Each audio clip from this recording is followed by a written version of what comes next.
हैं कि कितना भी सुख मिले या दुख, मान मिले या अपमान, कीर्ति हो या निंदा, हम अपने मार्ग से विचलित न हो, उसे निष्ठा कहते हैं। निष्ठा के बिना भक्ति अपरिपक्व है। परिपक्व भक्ति का स्वरूप निष्ठा है। अध्यात्म में निष्ठावान ही अध्यात्म की ऊंचाई पर चढ़ पाता है। ये फिसड्डी स्वभाव वाला नहीं, आज कुछ कल कुछ, आज नियम लिया कल तोड़ दिया, ऐसा नहीं। प्राण चले जाएं पर नियम न टूटे। निष्ठावान। बिना निष्ठा के भक्ति का स्वाद नहीं मिलता।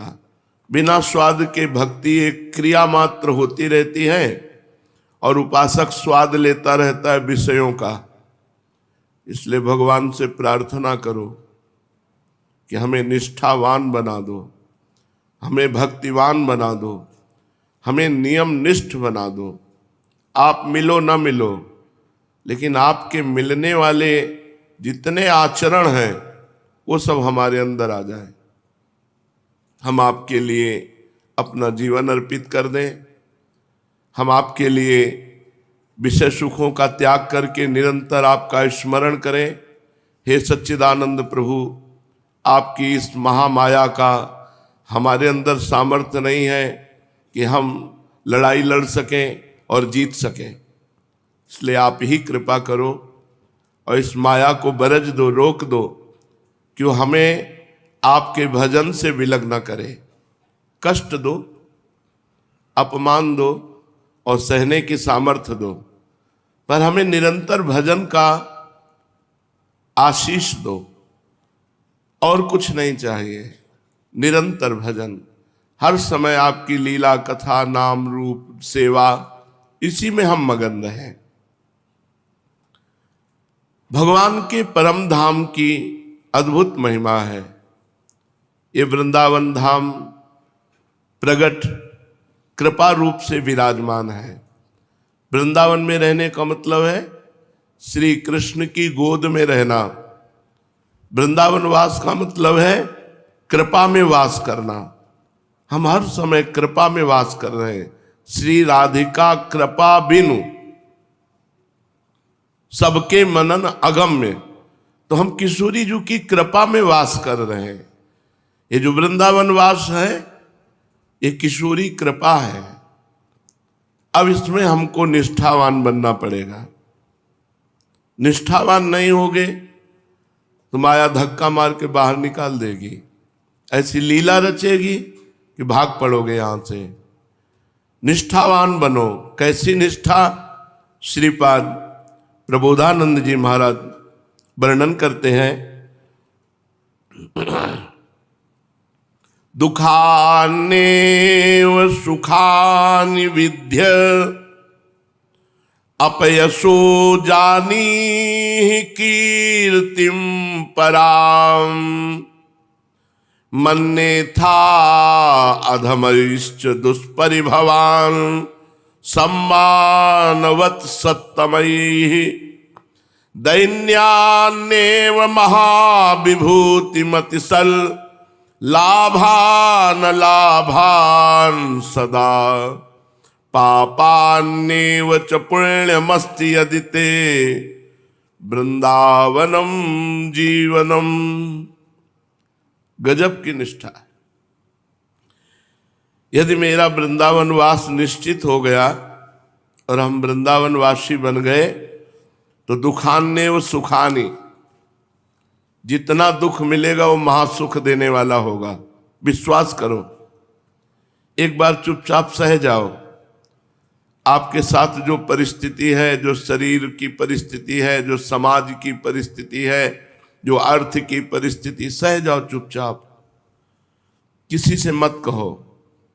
अपने दुख की बात किसी को मत जनाओ। रहीमन मन की मन व्यथा रखिए मन में गोए सुन इठ लई है लोग सब बांट न ले है कोय। अपने दुख की बात अपने इष्ट से कहे, दूसरे से नहीं। दूसरा क्या हमारा सहयोग करेगा? वो माया के फांसी में फंसा हुआ बंदा वो हमको दुख रहित कर देगा क्या? तो अपने मन की बात दुख सुख की अंदर रखो, या अपने इष्ट देव से कहो, दूसरे से कहोगे तुम्हारा उपहास करेगा, सहयोग तो कोई कर नहीं सकता, सहयोग भगवान करते हैं। दुखान्यो सुखानिच, यहां दुख मिले तो सुख मान के सह जाओ, क्योंकि वास्तविक दुख भोगने से जब पाप का नाश हो जाएगा और जहां हमारे पुण्य आए और सुख आया तो निहाल हो जाओगे। इंतजार करो, जितना भी वृंदावन वास करने में दुख मिल रहा है तो अनंत जन्मों के पापों का नाश हो रहा है, थोड़े से दुख से पर्वत जैसे पापों का नाश। विद्यापयशो जानी कीर्तिम पराम, यदि तुम्हारी कोई निंदा कर रहा है तो धैर्य रखो, तुम नाम जापक हो, वृंदावनवासी हो, एक दिन तुम्हारी प्रशंसा होगी। जैसे दुख सह लो, एक दिन महासुख में डूब जाओगे। ऐसे ही यदि अपयश हो, लोग तुम्हारी निंदा कर रहे हैं, वृंदावनवासी हो, तुम चिंता न करो। धाम की कृपा से, नाम की कृपा से ऐसे सद्गुण आएंगे। सेवक जी महाराज कहते हैं, जय जय श्री हरिवंश नाम गुण गाई है, प्रेम लक्षणा भक्ति सुदृढ़ कर पाई है। अरु बाढ़े रस रीति प्रीति चित ना टरे, जीत विषम संसार कीर्ति जग बिस्तरे। बिस्तरे सब जग विमल कीरति, साधु संगति ना टरे, बास वृंदा विपिन पावे। श्री राधिका जो कृपा करे, इसलिए डरना नहीं। कोई तुम्हारी निंदा कर रहा है, तुम निराश मत होना, चुपचाप निष्ठावान बने रहना। एक दिन बिस्तरे सब जग विमल कीरति, साधु संगति ना टरे, बास वृंदा विपिन पावे। श्री राधिका जो कृपा करे। मन्ने था अधमश्च दुष्परिभवान, अधम पुरुषों के द्वारा अत्यंत अपमानित होने पर भी नीचापमानम शुद्धा, अगर नीच पुरुष तुम्हारा अपमान कर रहे हैं तो उसे अमृत के समान सह जाना। यह अध्यात्म है, इसी से आप देहाभिमान रहित होकर भगवत स्वरूप में स्थित होंगे। मन्ने था अधमश्च दुष्परिभवान, अन्य विचार करके दुष्ट लोग हमें, नीच लोग हमें अपमानित करें, गाली दें, मारे, तो सम्मानवत सत्तमयी, उसे सम्मान जैसे प्राप्त होने पर हम आनंदित होकर सह जाते हैं, ऐसे अपमान को हम आनंदित होकर सह जाएं।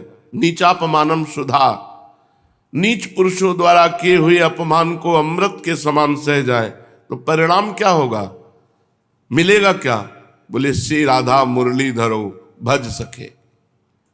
राधा मुरलीधर श्री लालजू महाराज, लाडली जू महाराज, दोनों का भजन करने का सौभाग्य मिल जाएगा आपको। जो मान अपमान निंदा स्तुति दुख सुख में फंसे रहते हैं, उनसे भजन नहीं होता, प्रपंची हैं, प्रपंच करते रहते हैं। जो दुख निंदा और अपमान को सह सकते हैं वही भजन मार्ग में आगे बढ़ते हैं।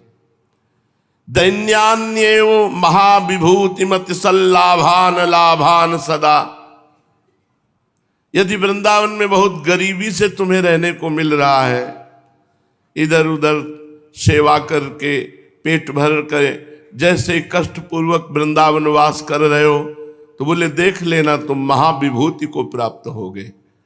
जब श्यामा श्याम मिल जाएंगे तो इससे बढ़कर और क्या है।